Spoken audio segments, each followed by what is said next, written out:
जय जगन्नाथ साहब, सभी जय जगन्नाथ जय साहब। जय साहब, जय जय। मंगलाचरण करेंगे। ओम नमः सिद्धेभ्याः जय श्री ओम नमः सिद्धेभ्याः जय श्री ओम नमः सिद्धेभ्याः। मंगलम भगवान वीरो मंगलम गौतमो गणे मंगलम कुंद कुंदाद्यो जैन धर्मोस्तु मंगलम सर्वमंगल मांगल्यम सर्व कल्याण कारकम प्रधानम सर्वधर्माणां जैनम जयतु शासनम जैनम जयतु शासनम जैनम जयतु शासनम।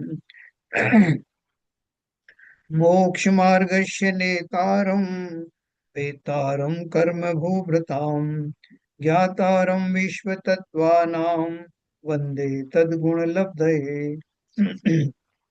तत्वार सूत्र अर्थात मोक्ष शास्त्र आचार्य उमा स्वामी द्वारा रचित, जिसका हम पहला अध्याय पढ़ रहे हैं। उसमें जैसा कि हम धर्म के बारे में जानते हैं कि धर्म का प्रारंभ ही सम्यक दर्शन से होता है। इसलिए सम्यक दर्शन संबंधी जितनी जानकारियां हैं वो सब तत्वार सूत्र के पहले अध्याय में दी हुई है। तो अभी पहला सूत्र, दूसरा सूत्र चल रहा है, जिसमें हमने कल पढ़ा था कि सम्यक दर्शन के जो दो भेद हैं, अधिगमज और निसर्गज, वो भेद किस अपेक्षा से किए गए हैं। एक एक बात आप समझ लेना कि कितने भी भेद सम्यक दर्शन के बताए जाएं, वो भेद से उसका स्वरूप नहीं बदलता। वेद खाली वो निमित्तों की अपेक्षा से है कि किस निमित्त से सम्यक दर्शन हुआ, उसकी अपेक्षा से उसमें भेद कर दिए गए हैं। लेकिन सम्यक दर्शन का जो विषय वस्तु है, जो स्वरूप है, वो तो एक जैसा ही है। उसमें कोई बदलाव नहीं होता भेदों के माध्यम से। लेकिन हमें भेद इसलिए जानने आवश्यक है कि व्यवहार में, लोक में ऐसी बात चलती है, सब बोलते साहब कि ये एकलव्य था तो इनका गुरु कौन था। क्योंकि हम उनको उसकी जो धनुर्धारी विद्या है उसको अच्छा मान करके हम खोजने लगते हैं कि किसने सिखाया। कोई भी सिखाता, धनुर्धर बना है तो धनुर्धर बनने धनुष विद्या उसको आ गई। तो ठीक उसी प्रकार से किसी भी निमित्त से सम्यक दर्शन की प्राप्ति हुई हो, लेकिन सम्यक दर्शन का जो स्वरूप है, जो करण लब्धि पूर्वक आत्मचिंतन पूर्वक भेद विज्ञान पूर्वक होता है, वो सर्वथा एक जैसा ही होता है। चाहे वो पशुओं को हो, चाहे वो मनुष्यों को हो, चाहे देवों को हो, चाहे नारकियों को हो, चारों गतियों में होने वाला सम्यक दर्शन का स्वरूप एक जैसा ही है। यहाँ तक कि वो केवल ज्ञानियों का भी जो सम्यक दर्शन बना रहता है, वो इसी जाति का होता है। तो पर कल अपन ने जो पढ़ा था उससे आगे चलेंगे।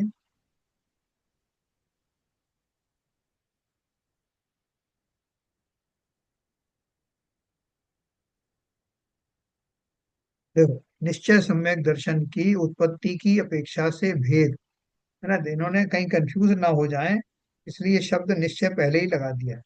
निश्चय सम्यक दर्शन की उत्पत्ति की अपेक्षा से भेद।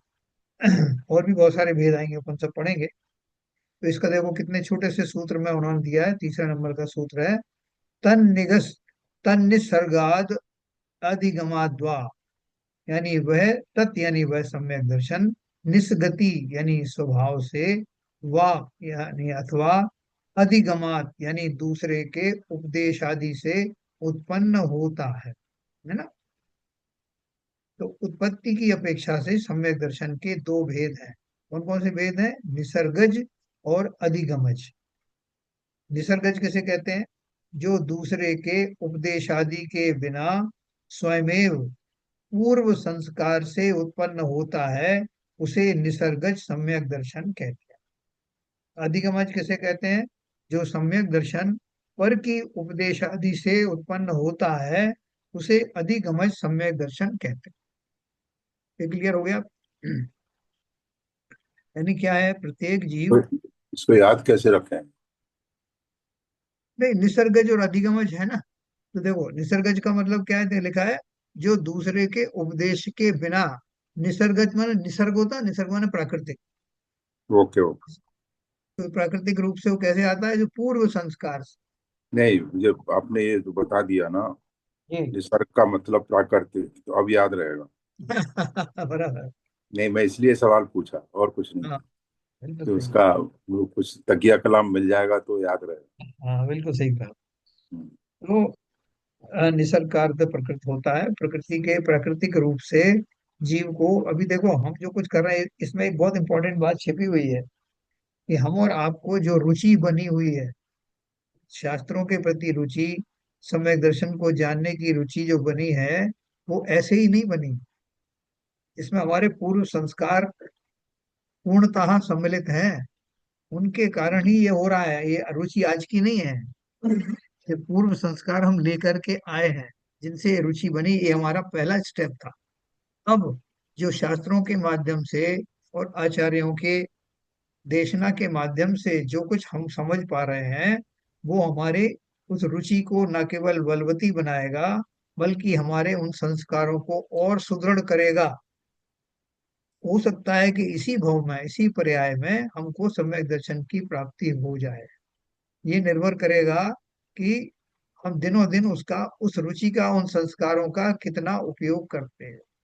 हम में से ही कुछ लोग सम्यक दृष्टि हो सकते हैं, कोई बड़ी बात नहीं, क्योंकि शास्त्रों में लेख है कि पंचम काल में भी सम्यक दर्शन की प्राप्ति होती है। पशुओं तक को हो जाती है तो हम लोग मनुष्य हैं।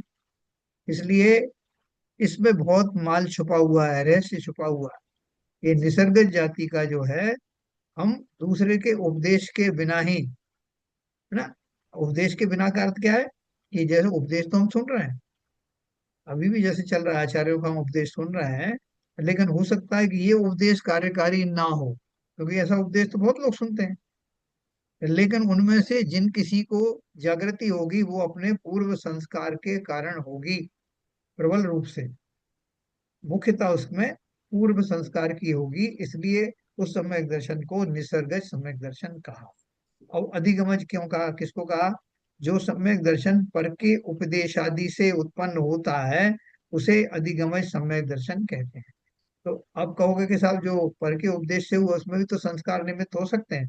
हो सकते हैं, लेकिन उसमें मुख्य भूमिका, मुख्य रूप से, जैसे कि वो सिंह के भाव में मरीच के जीव को वहां पर जो सम्यक दर्शन हुआ था, उसमें मुख्य रूप से चारण निधिधारी मुनियों का उपदेश कहा जाता है। क्यों कहा जाता है?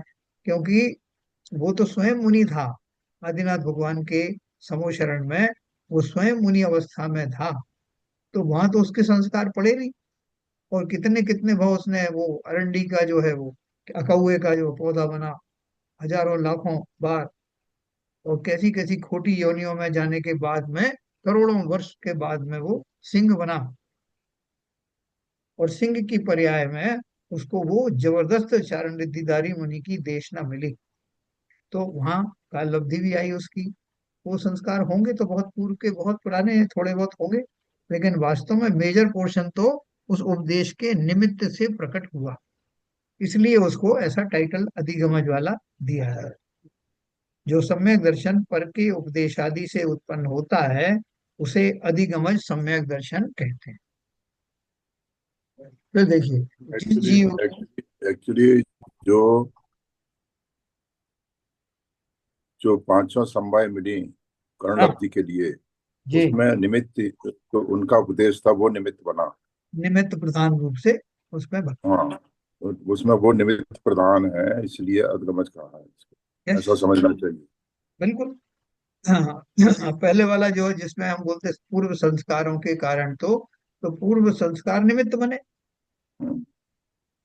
ऐसा भी कह सकते हैं। जैसे आदिनाथ भगवान को नीलांजना का नृत्य देख के उनको वीतरागता आ गई, तो वो बहुत उनके बढ़िया। पूर्व संस्कारों से हुआ था। बिल्कुल, वो बिल्कुल, वहां कौन निसर्ग। उपदेश दिया उन्होंने? सही कहा आपने, बिल्कुल सही कहा। तो देखो, ये अपन कहीं भी लगा सकते हैं, घटित कर सकते हैं। जो निमित्त जो होते हैं उनकी भूमिका गौण रूप से होती है। जब कोई घटना घटित होनी होती है, तो मुख्य रूप से जीव की योग्यता, उसी को उपादान कहते हैं, उसी को स्वभाव कहते हैं, वो पहले नंबर पे आता है। पांच संवाय में पहला है स्वभाव, यानी उस वस्तु में वैसी योग्यता होना चाहिए। आप बोलो साहब पत्थर को सम्यक दर्शन क्यों नहीं हुआ? उसका वैसा स्वभाव नहीं। तो पहला फिर स्वभाव। भी अगर अब भी जीव है तो उसको ये भाव आएंगे ही नहीं। बिल्कुल सही कहा आपने, तो उसको उसका रुचि नहीं होगी, स्वभाव ही ऐसा नहीं होगा। क्योंकि संसार जो है वो चला रहता है, बना रहता है। अवयवियों की कितनी बड़ी राशि है, वो कभी मोक्ष जाएंगे नहीं, संसार बना रहेगा, उन्हें कभी आत्मा की रुचि नहीं होगी। ऊपर से सब वो मुनि आदि भी बन जाएंगे, और व्रत उपवास नियम भी बहुत अच्छे से पालन करेंगे, लेकिन सम्यक दर्शन नहीं होगा। और इतने उनके संयम आदि पालन करने से उच्च कोटि के वो स्वर्गों तक तो चले जाएंगे, लेकिन वहां मोक्ष जाने की बात नहीं है, उन्हें सम्यक दर्शन होगा नहीं। तो देखो, हमें और आपको, उनको बताया उनको रुचि नहीं होगी आत्मा की, हम और आपको बहुत रुचि है। इसलिए ये शुभ लक्षण जान, जिस जीव के सम्यक दर्शन प्रकट होता है उस जीव ने उस समय अथवा पूर्व भाव में सम्यक ज्ञानी आत्मा से उपदेश सुना होता है। उपदिष्ट तत्व का श्रवण, ग्रहण, धारण होना, विचार होना, उसे देशना लब्धि कहते हैं। अपन ने 5 लब्धियां पढ़ी थी ना, ये है ना? तो 5 लब्धियों में अपन ने क्षोभम लब्धि, विशुद्धि लब्धि, प्रायोग्य लब्धि, देशना लब्धि और करण लब्धि, ये सब पढ़े। तो देखो अपन, अभी वही टेस्ट आपको आने लगेगा जो उन ज्ञानियों को आता है। ये पढ़ करके आपको रोमांच हो जाएगा कि ये सारी लब्धियां आज भी मौजूद हैं, हम और आप इनको धारण कर सकते हैं, और समय आने पर वेद विज्ञान पूर्वक प्रबल रूप से हमें सम्यक दर्शन अवश्य ही प्राप्त होगा। और सम्यक दर्शन दिलाने में जो निमित्त है, वो संसार के जीव ही हैं, सर संसार यहाँ के न। एक प्रश्न उठता है। हाँ बोलिए। ये 5 लब्धि में एक देशना लब्धि है, ये तो ये कंपलसरी रिक्वायरमेंट है। तो ये निसर्जक सम्यक दर्शन होता है, हाँ, उसमें ये कैसे चरितार्थ होती है देशना लब्धि? देखना लब्धि ना, देखो क्या लिखा ऊपर, जिस जीव के सम्यक दर्शन प्रकट होता है उस जीव ने उस समय अथवा पूर्व भव में सम्यक ज्ञानी आत्मा से उपदेश सुना होता अच्छा अच्छा अच्छा अच्छा, है ना? पूर्व भाव में संस्कार जो पड़े हाँ हैं, हाँ हाँ हाँ, वो उपदेश पूर्वक ही पढ़े हैं। जिस देशना लब्धि के पूर्वक पड़े हैं। जी हाँ। देशना देशना शास्त्रों के अध्ययन से भी हो सकती है, हाँ और किसी के वाणी के स्वरूप में भी हो सकती है। बिल्कुल बिल्कुल बिल्कुल बिल्कुल, क्योंकि जो शास्त्र उपदेश का अर्थ मान लीजिए मौखिक नहीं होता, जैसे आप हाँ मौखिक बोलिए। सुनाए तो उपदेश हुआ, शास्त्रों के माध्यम से भी हो सकता है। आप वहाँ समूह शरण में गए, वहां वहां आपने दिव्य धनी सुनी, उसके माध्यम से हो सकता है। तो इस तरह से है उपदिष्ट तत्व का श्रवण। जैसे अब ये इनके बारे में बोलते हैं, कांची स्वामी के बारे में बोलते हैं कि उन्होंने वो दिगंबर शास्त्रों में से समय सार नाम का ग्रंथ पढ़ा। तो वो तो श्वेतांबर थे, और श्वेतांबरों के बड़े आचार्य थे। और जैसे ही उन्होंने उस समय सार ग्रंथ को पढ़ा तो उनका पूर्व संस्कार जागृत हुआ, और उसमें से उनको पढ़ते पढ़ते ऐसा लगा कि अद्भुत चीज मिल गई। और उन्होंने उसके ऊपर में सैकड़ों बार उसका प्रवचन किया, सार्वजनिक रूप से, जबकि वो तो श्वेतांबर मत के थे। और जब वो इस तरफ आए, उनको वो ग्रंथ मिला, तो उन्होंने कहा कि सच्चा शास्त्र यही है। ऐसा उन्होंने अपनी उस पीठ पर बैठकर बड़ी सभा में घोषणा की, जिससे बहुत सारे श्वेतांबर भाई उनसे नाराज भी हो गए, और बहुतों ने उनके चेले बन के वो भी दिगंबर हो गए। ये प्रसिद्ध घटना है अपने सामने की। और उन्होंने जो उसको खोल के उसका जो विवेचना की, ऐसी विवेचना पूर्व में कुछ रहे होंगे, ये नहीं कहते कि नहीं रहे होंगे, लेकिन बड़े दीर्घ काल तक फिर उनके समकालीन कोई ऐसा आया नहीं जिसने समय सार की ऐसी व्याख्या की कि उसमें अपना हार्द उतार दिया। वो खो जाते थे बीच में, हा करते थे, लोग बोलते ये हा क्यों करते हैं, तो बोलते बोलते वो जो है चले जाते थे। तो ऐसा जो जो संस्कार थे उनको, इसलिए बाद में उनके जो कहीं आपने सुना हो उनके देशना, उसमें वो कहते हैं कि जो दूसरे मत आदि हैं, किसी में भी सम्यक दर्शन आदि या धर्म की व्याख्या इतने बारीकी से, इतने व्यापक रूप से नहीं की।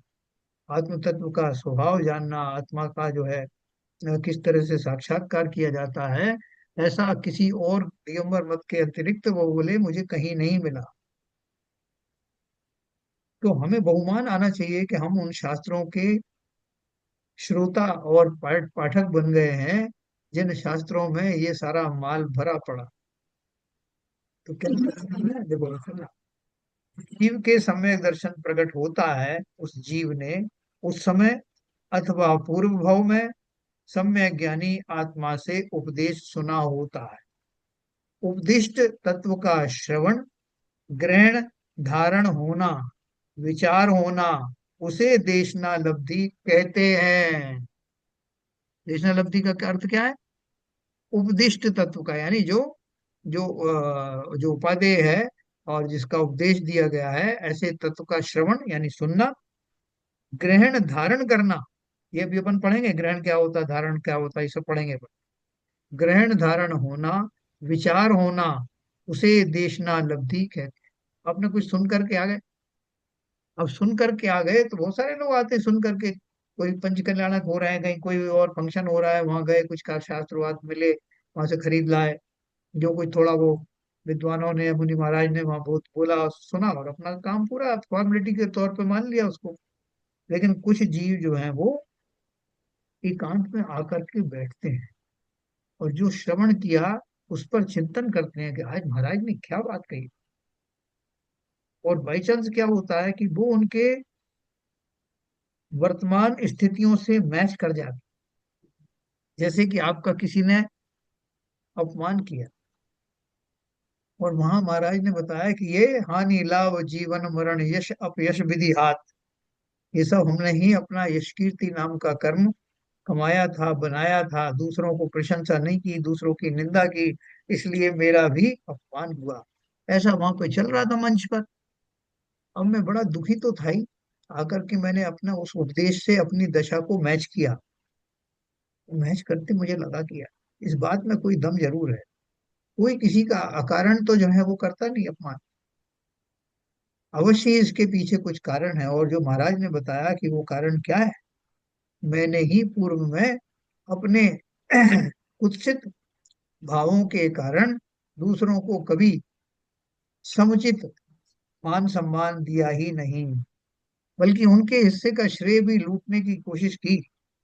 फलतः मेरा जो अयश अकीर्ति नाम का कर्म बंद हुआ, उसके कारण ये दशा हुई। ऐसा किसने सोचा? उस व्यक्ति ने जिसकी मनोदशा भी ऐसी ही चल रही थी, जिसके विपरीत उसको देशना मिली नहीं। तो वो उसको ग्रहण करता है, सुना उसने, ग्रहण किया, धारण किया और उसको अमल में ले आया। तो वही उन्होंने लिखा है। इस पूरी प्रक्रिया का नाम देशना लब्धि है। मात्र सुन लेने को देशना लब्धि नहीं कहा, ये अपन ने उसमें भी पढ़ा था, पंचलब्धि। उसके बिना उसके बिना किसी को सम्यक दर्शन नहीं होता। इसका यह अर्थ नहीं समझना चाहिए कि वह उपदेश सम्यक दर्शन को उत्पन्न करता है। जैसे एक डॉक्टर है, बड़ा फेमस है, उसकी दवाई जो भी लेता है ठीक हो जाता है। लेकिन मैं गया वहां तो मैंने देखा कि मेरे परिवार पे वो दवाई जो काम ही नहीं कर रही। तो मैंने कहा भाई लोग तो कहते हैं सब पर काम करती, मुझ पर तो काम कर ही नहीं रही। इसका मतलब या तो दवा में खोट है या मेरा रोग उसने पकड़ पकड़ा नहीं ठीक से। तो वो क्या बोलते हैं कि डॉक्टर के पास जाने भर से या दवा खाने मात्र से उस रोग की पकड़ हो जाएगी, इसकी गारंटी नहीं। क्यों गारंटी नहीं? क्योंकि उसका आंतरिक कारण तो रोगों का क्या है? मेरा वो अस्थिर नाम कर्म का उदय होना। अपन स्थिर और अस्थिर नाम कर्म पढ़ा ना, जो अंग्रेजी में ऑर्डर और डिसऑर्डर कहते हैं। उसके कारण से जब तक वो कर्म उदय में रहेगा, दुनिया का कोई डॉक्टर मुझे ठीक नहीं कर सकता। ठीक उसी प्रकार से देशना लब्धि मात्र, शास्त्र को सुनने से, प्रवचन सुनने मात्र से मेरा काम हो जाएगा, आवश्यक बिल्कुल नहीं। तो क्या आवश्यक है ना? मैंने कहा इसका यह अर्थ नहीं समझना चाहिए कि भाई उपदेश सम्यक दर्शन को उत्पन्न करता है, जीव सम्यक दर्शन को स्वतः अपने में प्रकट करता है। देखो सम्यक दर्शन के ऊपर में कितनी ही किताबें लिखी गई, लेकिन जो वास्तविक सम्यक दर्शन का जो रहस्य है वो इस तत्वार सूत्र या मोक्ष शास्त्र में बिल्कुल ABCD से लिखा गया है। वो सारी ABCD अपन पढ़ने वाले हैं। वो कितनी सरल भाषा में दिया है। तो क्या बोल रहे हैं कि सम्यक दर्शन मात्र सुनने से नहीं होगा, और मात्र सुनने को देशना लब्धि कहा भी नहीं।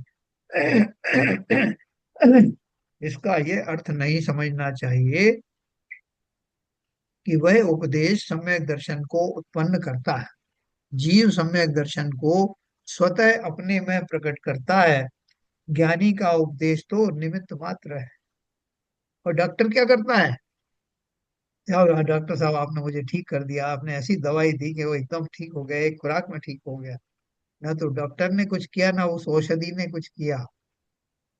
बोले फिर मेरा ही वो जो कर्म था, वो कर्म जब उसका निमित्त कर्म का सत्ता से या वहां से उदय समाप्त हुआ, तब कोई भी दवा जिसका निमित्त होना था, निमित्त का भी होना जरूरी है, जिस निमित्त पूर्वक वो दूर होना था वो निमित्त भी मौजूद रहेगा। बहुत सारे जीव ऐसे हैं जिनको बहुत इलाज किया लेकिन बिना दवाई के एक दिन वो ठीक हो गया, जब उसने सब दवाइयां बंद कर दी। तो क्या निमित्त बना? कोई डॉक्टर भी नहीं था।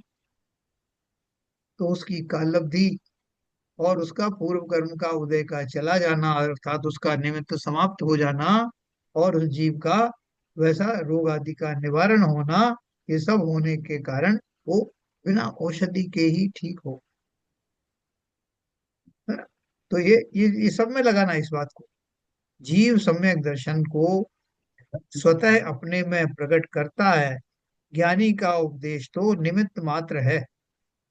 अज्ञानी का उपदेश सुनकर कोई सम्यक दर्शन प्रकट नहीं कर सकता, यह नियम है। या एसी चालू तो कर लेते में क्यों बैठा? एसी क्यों नहीं चालू किया? जितने धक्का हो रहा है कमरे के नहीं अंदर। नहीं नहीं, चल रहा है, प्रोडक्शन चल रहा आगरा से देखो, ये इस शब्द को आप समझना। लिखा है अज्ञानी का उपदेश सुनकर कोई सम्यक दर्शन प्रकट नहीं कर सकता, यह नियम है। और यदि सदगुरु का उपदेश सम्यक दर्शन उत्पन्न करता हो, तो जो जो जीव उस उपदेश को सुने उन सबको सम्यक दर्शन हो जाना चाहिए, किंतु ऐसा भी नहीं होता है ना। आप सुनो इसको, मैं फिर आपको इसका विवरण सुनाऊंगा। सदगुरु के उपदेश से सम्यक दर्शन हुआ है, यह कथन व्यवहार मात्र है, निमित्त का ज्ञान कराने के लिए कथन है। अब देखो कितनी सारी बातें हमने लिख दी इसमें। पहले क्या लिखा है? अज्ञानी का उपदेश सुनकर कोई सम्यक दर्शन प्रकट नहीं कर सकता, यह नियम है। अभी आपको मैं आपको उपदेश दे रहा हूँ फॉर एग्जाम्पल, समझो आप। तो आप बोलोगे साहब तो फिर तो हमें सम्यक दर्शन होगा ही नहीं, क्योंकि सामने वाला भी अज्ञानी। लेकिन इसका मर्म क्या है? मैं आपको क्या सुना रहा हूँ? मैं अपनी कोई बात नहीं सुना रहा। मैं तो पोस्टमैन हूँ। मैं तो आचार्यों की, सदज्ञानियों की ही बात आपको सुना रहा हूँ, जिनेन्द्र देव की वाणी आप तक लेकर आया हूँ। इस दृष्टि से मैं भले ही सुनाने वाला ज्ञानी ना हो, लेकिन जो माल आ रहा है वो कहाँ से आ रहा है? वो देवादि देव से आ रहा है। उनके कहे हुए कथन में कहीं खोट नहीं है। इसलिए उसको जब मैं आपको सुनाऊंगा तो उसके निमित्त से सम्यक दर्शन बिल्कुल हो सकता है। हाँ, मैं कोई ऐसा शास्त्र आपको पढ़ के सुनाऊं जो कि ज्ञानियों के द्वारा लिखित ना हो, जिसमें जिनेन्द्र देव की जो वाणी का अंश भी ना हो, तो 100% उससे काम आपका होगा नहीं। तो ये ध्यान रखना, ये जो दिया ना अज्ञानी का उपदेश, अज्ञानी का अर्थ ये है कि अज्ञानी या उसकी वाणी से काम नहीं हो। अब बोले कि फिर सदगुरु से हो जाएगा ना, और बोले सदगुरु से भी कैसे होगा? यदि सदगुरु का उपदेश सम्यक दर्शन उत्पन्न करता हो तो जो जो जीव उस उपदेश को सुने उन सबको सम्यक दर्शन हो जाना चाहिए। जब सिंह को देशना लब्धि देशना मिली चारण रिद्धिधारी मुनियों की, तो जंगल में कितने जीव थे, हैं? भरा पड़ा था जंगल, संगी पंचेंद्री जीव भी बहुत सारे थे, लेकिन सबको तो हुआ नहीं सम्यक दर्शन। ज्ञानी ने दिया उपदेश, इसलिए बोला कि निमित्त का ज्ञान कराने के लिए कहा। और निमित्त में कौन कौन सी चीजें हो सकती हैं? निमित्त तो एक तो वही था, सदगुरु का आना, और पूर्व संस्कारों का होना, वो भी निमित्त था। किसी एक कार्य के होने में बहुत सारे निमित्त हो सकते हैं, एक ही निमित्त नहीं। कोई बड़ा निमित्त, कोई छोटा निमित्त, बहुत सारे हो सकते हैं। तो उस जीव की भव्यता, भवितव्यता, होनहार, पूर्व संस्कार का लब्धि और देशना का निमित्त, ये सब मिलकर के इकट्ठे हुए और जीव की गति सुधर गई। ठीक है ना? तो हम लोग भी कहीं जाते हैं तो उपदेश तो बहुत सारे चलते हैं उनके, बिना किसी उसके के ये सेठ आया है कि गरीब आया है, कौन आया है, मुनि महाराज उपदेश दे रहे हैं। लेकिन जिसकी काल लब्धि आ गई, काल लब्धि अपन मुख्य रूप से कहते हैं, उसमें बाकी समवाय भी समझ लेना, उसको सम्यक दर्शन हो जाएगा। बाकी देखते रहेंगे, बोले साहब इनका इतने साल से तपस्या हो रही है, इनको तो हुआ नहीं, आपको कैसे हो गया? है ना? तो जो मैंने बताया जो आपको, वो चीज लागू होती है। सदगुरु के उपदेश से सम्यक दर्शन हुआ है, यह कथन व्यवहार मात्र है, निमित्त का ज्ञान कराने के लिए कथन है। तो साहब ये डॉक्टर साहब की दवाई ली ना, इन्होंने साहब बड़े बड़े डॉक्टरों की ले ली, ठीक नहीं हुए, लेकिन एक छोटा सा डॉक्टर आया सड़क पे बैठा हुआ फुटपाथ वाला, उसने इनको एक गोली दी और ये ठीक हो गए। तो वो ठीक किस लिए हुआ, किस वजह से हुआ? उसका निमित्त मिलना था। और बाकी तो बहुत सारी चीज थी, कर्म का उदय का समाप्त हो जाना, और उसी समय में वो सब होना, स्थिर नाम अस्थिर नाम कर्म का चला जाना, और भी बहुत सारे उसमें छोटे बड़े निमित्त होते हैं। तो वो कहा जाता है, हम संसार में सबके बस आपके कारण से ये काम हुआ साहब। व्यवहार में भी बोलते हैं साहब आप आए तभी मेरा ये काम हुआ। ये सब व्यवहार की भाषा। तीसरा पॉइंट देखिए, अधिगम का स्वरूप इस अध्याय के छठे सूत्र में दिया गया है। वहां बताया है कि प्रमाण और नय के द्वारा अधिगम होता है। प्रमाण और नय के द्वारा, प्रमाण और नय का स्वरूप उस सूत्र की टीका में दिया है, वहां से ज्ञात करेंगे। ठीक है ना? अगला आएगा वो, यहाँ आपको मोटा मोटा बता दिया। अब तीसरे सूत्र का सिद्धांत देखिए। जीव को अपनी भूल के कारण अनादि काल से अपने स्वरूप के संबंध में भ्रम बना हुआ है। देखो ये अपने ऊपर में अप्लाई करना है, जो कुछ भी लिखा है उन्होंने। जीव तो थर्ड पर्सन बोल रहे हैं, तो ऐसा नहीं कि अपन किसी थर्ड पर्सन की बात कर रहे हैं, ये हमारे लिए बात हो रही है। क्या लिखा है? जीव को अपनी भूल के कारण अनादि काल से अपने स्वरूप के संबंध में भ्रम बना हुआ है, इसलिए उस भ्रम को स्वयं दूर करने पर सम्यक दर्शन उत्पन्न हो जाता है। सम्यक दर्शन में क्या बड़ी बात? पागलपना ठीक हुआ, पागलपना चला गया तो व्यक्ति स्वस्थ हो गया, ठीक हो गया। बोले साहब ये वही पागल है क्या, गलियों में घूमता रहता था और अनर्गल बातें करता रहता था, अभी तो कितना शांत और कितना अच्छा लग रहा है अनुभव। तो क्या किया आपने? कुछ नहीं किया। इसको पागलपन था, वो पागलपन दूर हो गया। मैं भी पागल ही हूँ। संसार के जितने भी मिथ्या दृष्टि जीव हैं, उन पर पागलपना ही तो सवार है। जो मैं हूं नहीं उसे मैं मानता हूँ, जो मेरा नहीं उसे अपना मानता है, जो पर है उसको अपना मानता है, अपने सुख की तलाश दूसरों में करता है, अपने दुख का कारण भी दूसरों को मानता है। ये सारा पागलपन की निशानी है। पहले के लोग जब जब कोई पागल हो जाता तो भ्रमित होता तो बोलते थे साहब वो इसके ऊपर टोटका किया है। क्या टोटका किया? तो इसके ऊपर वो मोहन मोहन धूल होती है, वो डाल दी है किसी तांत्रिक ने, इससे ये जो पागल सा हो गया। तो देखो, मोहन धूल का अर्थ क्या है? मोह नहीं वाला, जिससे जीव अपनी सुध बुध खो बैठे। हम सब ने अपनी सुध बुध तो ही तो खो ही बैठी है, वरना हम भी आदमी हैं काम के। तो क्या लिखा? जीव को अपनी भूल के कारण अनादिकाल से अपने स्वरूप के संबंध में भ्रम बना हुआ है। इसलिए उस भ्रम को स्वयं दूर करने पर सम्यक दर्शन उत्पन्न होता है। जीव जब अपने सच्चे स्वरूप को समझने की जिज्ञासा करता है, तब उसे आत्मज्ञानी पुरुष के उपदेश का योग मिलता है। उस उपदेश को सुनकर जीव अपने स्वरूप का यथार्थ निर्णय करे, तो उसे सम्यक दर्शन होता है। देखो, संसार में बहुत बढ़िया व्यवस्था है। जिन खोजा तिन पाइया, गहरे पानी पैठ।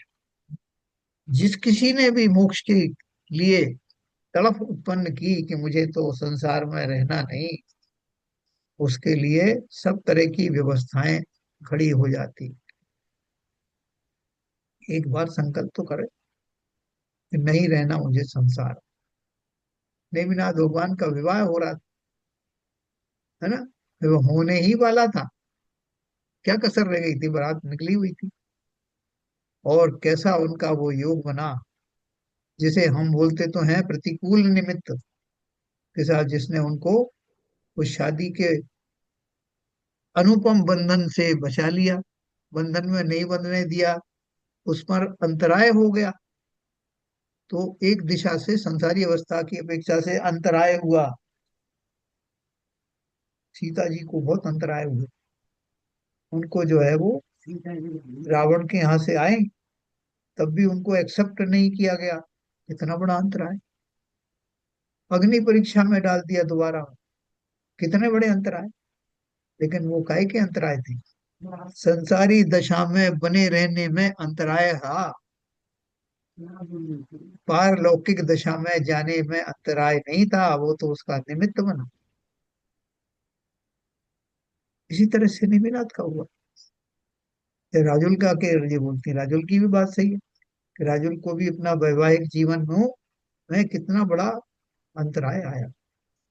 कहाँ नेमिनाथ जैसा उनका जो है वो वर होने वाला था और नहीं हुआ। तो संसारिक दशा से तो वो बहुत बड़ा अंतराय था, लेकिन मोक्ष मार्ग प्रशस्त करने के लिए वो सबसे बड़ा निमित्त बना। घटनाओं को कैसे परसीव करना है, कैसे देखना है, ये हमारे ऊपर निर्भर करता है।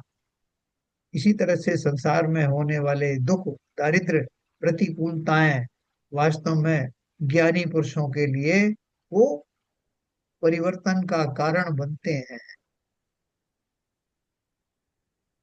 तो थे ना बनारसी दास जी, उन्होंने श्रृंगार, मैंने आपको पहले बताया था, श्रृंगार रस के ऊपर बहुत बड़ा ग्रंथ लिखा था।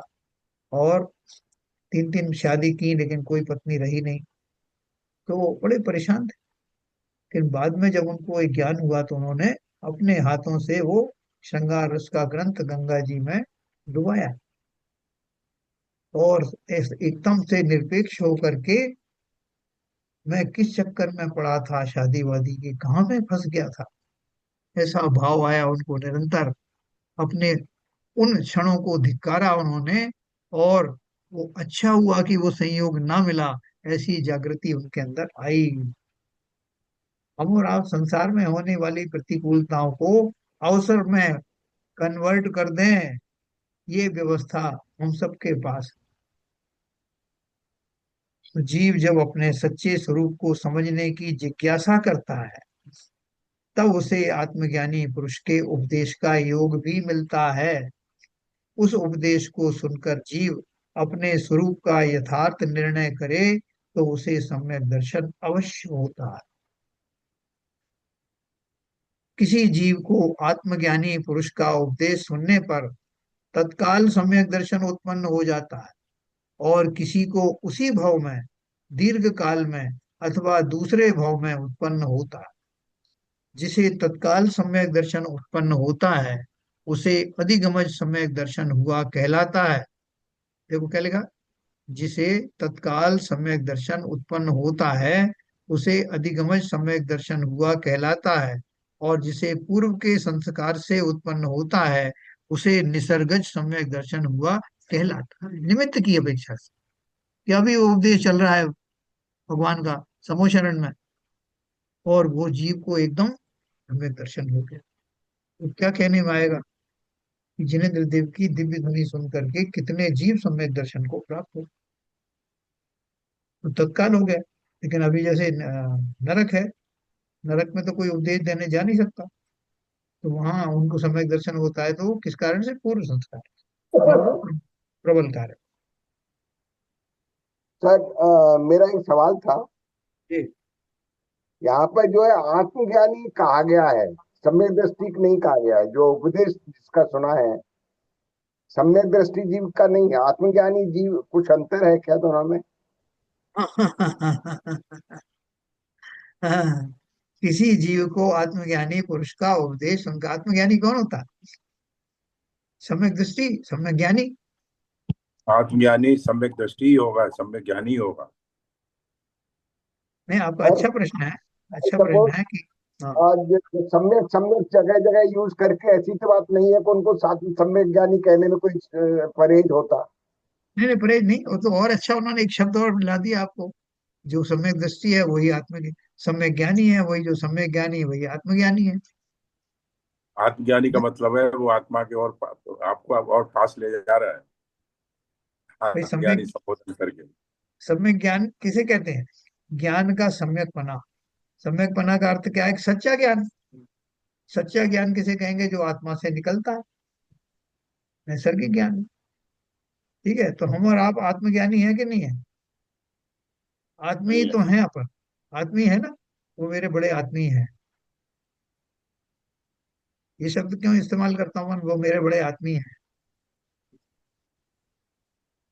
हाँ? अरबी चंद्र, आत्मी क्यों कहते हैं?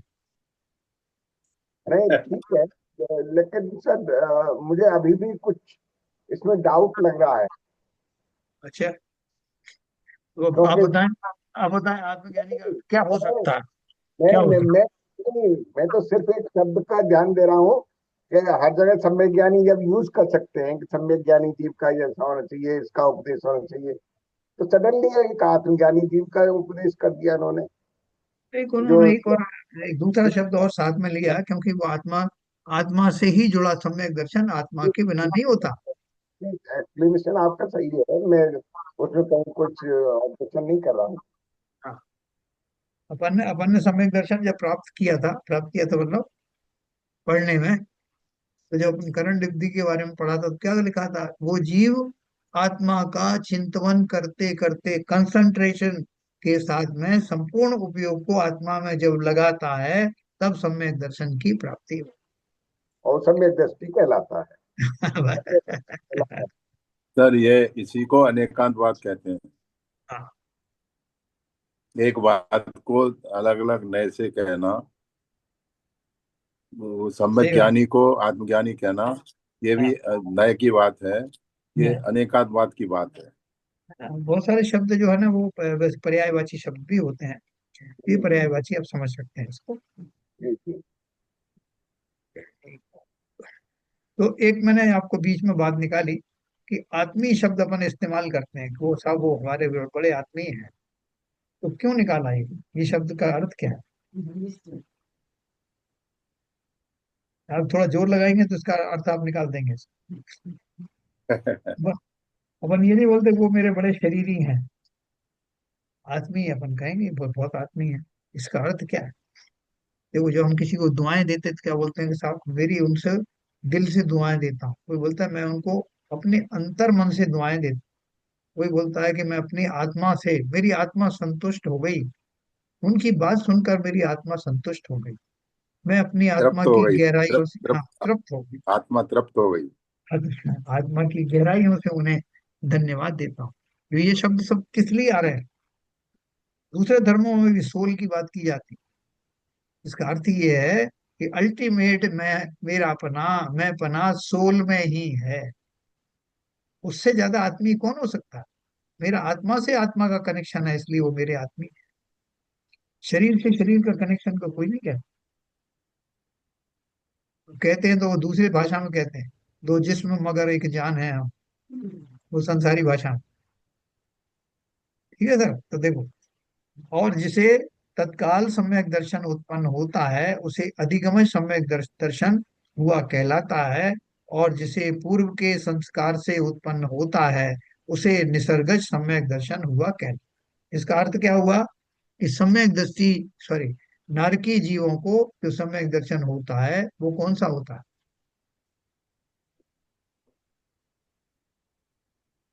निसर्गज होता है। क्यों होता है निसर्गज? उसके पूर्व संस्कार क्या याद आती है उसको? क्योंकि वहां कोई उपदेश देने जाता ही नहीं। है ही नहीं। दूर दूर तक नहीं, उसको उसको स्वयं ही, देखो मगर स्वयं कितनी, ही पूर्व भव की याद आती है, कितनी पूर्व उपलब्धि संस्कारों होगी, की याद आती है। कितनी उपलब्धि होती उसकी कि इतनी प्रताड़ना मिलने पर वो जीव ये सोच पाता है कि मैं तय कर्म पूरब किए खोटे। और हमको तो इतना मौका है, हमको बोलते थे भाई साहब 20 मिनट का ध्यान करो, मेडिटेशन करो, मंदिर जाओ, जाप दो, सब तरह की अनुकूलताएं हैं।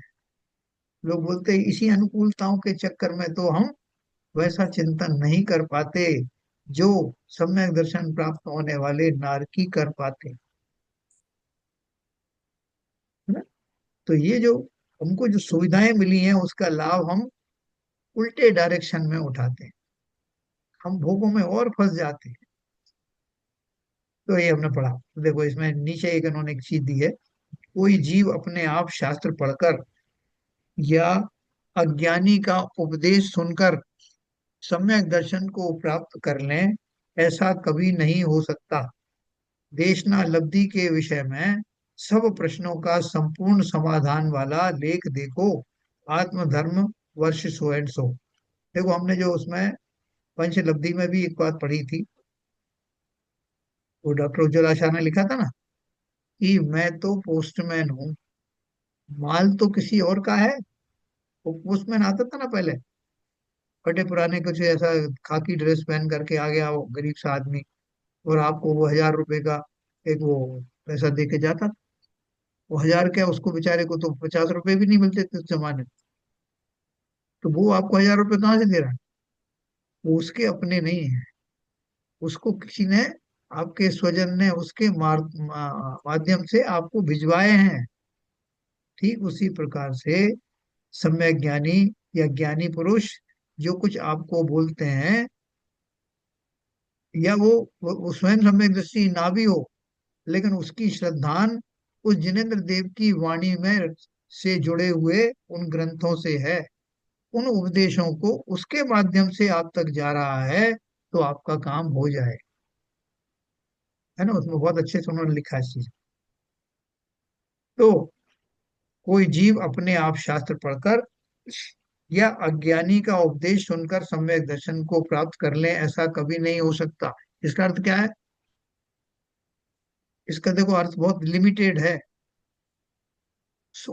उपदेश सुनकर के मतलब जब तक वो धारणा में ना लाए, इसका अर्थ इतना ही है। खाली आपने पढ़ लिया, पढ़ने के जैसे फिजिक्स केमिस्ट्री पढ़ी ऐसे ही इसको पढ़ लिया, तो वो देशना नहीं है।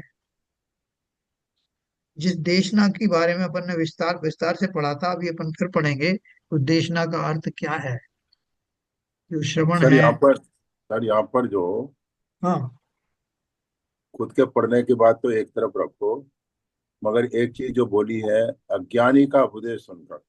हाँ, अब अज्ञानी जो बोल रहा है, वो भी शास्त्र में जिनेन्द्र देव की भाषा बोल रहा है। हाँ, तो उस और जो ज्ञानी बोल रहा है वो भी जिनेन्द्र देव की लिखी हुई, जो शास्त्र में लिखी हुई है वो चीज बोल रहा है। हाँ। तो इन दोनों में अंतर क्या हुआ? नहीं, अंतर खाली इतना ही है कि ज्ञानी जब बात करता है तो वो उसके जो शब्द होते हैं वो ज्यादा मर्म स्पर्शी होते हैं, क्योंकि वो उसके उसके अनुभव से निकलते हैं। लेकिन जो उसका आपको माल परोसा जा रहा है, माल दोनों एक से ही है। इसलिए सो कॉल्ड अगर अज्ञानी ऊपर लिखा है ना, और अपन ने पंचलब्धि में ही पढ़ा है, मैं आपको कल उसमें से सुनाऊंगा, तो उसमें पोस्टमैन की जो उदाहरण दी है वो इसलिए दी है। तो बहुत सारे ऐसे जीव हैं जिनमें प्रसिद्ध हुए हैं जो अपने पिता के प्रवचन से बेटे को सम्यक दर्शन हो गया। तो वो सब चीजें हैं। अज्ञानी का अर्थ क्या है? अज्ञानी का उपदेश मतलब उसके स्वयं के अज्ञान से भरे हुए उपदेश, उनको सुन करके सम्यक दर्शन की प्राप्ति नहीं हुई। लेकिन कोई बहुत उत्कृष्ट जो जो ऐसा है व्यक्ति है जो कि जिनेन्द्र देव की वाणी में पूर्ण निष्ठा रखता है और वो उस मार्ग पर चल रहा है, और उसने कोई बात कही तो कई बार क्या है कि उसको भले ही सम्यक दर्शन नहीं हुआ हो, लेकिन वो जिनेन्द्र कथित जो वचन उसने सुनाए उनको सुन करके जिस जीव की पात्रता या काल लब्धि आ गई है वो उसको सम्यक दर्शन हो जाए। ऐसे भी उदाहरण है। तो कल मैं आपको उसके बारे में बात करूंगा। देखो इसमें एक लास्ट पढ़ के सुनाता हूँ। नहीं, जो ज्ञानी का उपदेश है तो ज्ञानी तो सम्यक ज्ञानी है। हाँ। वो तो सम्यक ज्ञानी है, तो वो तो अपने उसी ज्ञान से उपदेश दे रहा है। जबकि अज्ञानी है, वो उपदेश में उसको अंतर ही नहीं मालूम पड़ रहा कि जनेब की वाणी में कौन से शब्द का क्या अर्थ है। हाँ, वो वैसा वैसा अज्ञानी है तो वो नहीं आएगा। जो उसकी भाषा ही नहीं समझता, उसके मर्म को नहीं समझता, वो उसी की बात है कि उसके उपदेश से आपको कोई लाभ होने वाला नहीं। ठीक है ना? देखो इसमें लास्ट में पढ़ के आपको सुनाता हूँ, फिर अपन कल इसके ऊपर डिस्कशन करेंगे। जैसे वैदिकी ज्ञान प्राप्त करना हो तो वैद्यक के ज्ञानी गुरु की शिक्षा से वो प्राप्त किया जा सकता है, वैद्यक के अज्ञानी पुरुष से नहीं। उसी प्रकार आत्मज्ञानी गुरु के उपदेश द्वारा सम्यक दर्शन प्राप्त किया जा सकता है, आत्मज्ञानहीन या अज्ञानी गुरु के उपदेश से वो प्राप्त नहीं किया जा सकता। इसलिए सच्चे सुख के इच्छुक जीवों को उपदेशक का चुनाव करने में सावधानी रखना आवश्यक है। जो उपदेशक का चुनाव करने में भूल करते हैं वे सम्यक दर्शन को प्राप्त नहीं कर सकते, यह निश्चित समझना चाहिए। अभी देखो इसमें एक छोटी सी बात आपको बताऊं कि ये कहीं भी ये ग्रंथ में ये नहीं लिखा कि ये उपदेश जैनियों को दिया जा रहा है इसलिए जैन गुरु ही चाहिए, ऐसा नहीं बोल रहे। उन्होंने एक जनरलाइज स्टेटमेंट दिया है कि जिसको आत्मज्ञान की रुचि है, आत्मज्ञान का जो अर्थ समझता है, उसकी शब्दावली उसकी स्टाइल से परिचित है, वो व्यक्ति जैसे हम और आप हैं। हम और आप कैसे हैं? हम ऐसे नहीं कि जो अनर्गल प्रलाप करेंगे, कुछ भी उपदेश देंगे, ईश्वर है कि नहीं है वो दूसरे दर्शनों की बात करेंगे, तो उनसे निश्चित ही वो सम्यक दर्शन की प्राप्ति नहीं होगी। ये वहां पर इशारा है। लेकिन अज्ञानी जो शब्द कहा है उन्हीं के लिए कहा गया है जिन्हें जिन दर्शन के बारे में या जिन्हें देव की वाणी के बारे में एबीसीडी भी पता नहीं। उनका जितना भी उपदेश होगा वो भ्रामक ही होगा। लेकिन जो अगर ऐसा नहीं होता तो सब जगह तो आपको सम्यक दृष्टि मिलते नहीं, क्योंकि ये लिखा हुआ है कि लाखों करोड़ों के बीच में एक आध सम्यक दृष्टि होता है। तो बाकी जीवों को फिर देखना कैसे मिले? और वो शास्त्र पढ़ने से फिर कैसे जो है आगे उनको स्वाध्याय का उपदेश क्यों दिया जाए? है ना? तो उसको अर्थ समझना उस बात को कि जो जिन्हें जैन दर्शन के अतिरिक्त होने वाले जो कुगुरु कह लो, अज्ञानी कह लो, वो जो उपदेश देंगे वो संसार बढ़ाने वाला ही उपदेश होगा, क्योंकि उसमें आत्मधर्म को प्राप्त करने की उतनी बारीकियां नहीं पता चलेगी। इसका सीधा सीधा अर्थ वो समझना। क्योंकि अगर ये हम सब लोगों के लिए है तो हमको ना तो उपदेश देने की बात है, ना कहीं स्वाध्याय करने की बात है, ना एक चर्चा करने की बात है। लेकिन यहाँ उनका मतलब किसका है कि जो, अब जैसे कुदेव को गुरु किसको बोलते हैं? वो वही है जो दूसरे लोगों के भी तो भगवान है, अपन उनको क्यों नहीं मानते? क्योंकि हमने किसी भी रागी द्वेषी को हम भगवान मानने को तैयार नहीं। तो उसी प्रकार से इसको अर्थ लगाना, कल अपन इसको और विस्तार से पढ़ेंगे।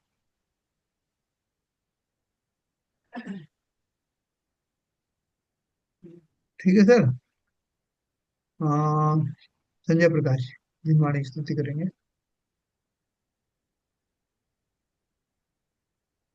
मिथ्याता में नाश वेको, ज्ञान के प्रकाश वेको, आपा पर भास वेको, भानु से बखानी है।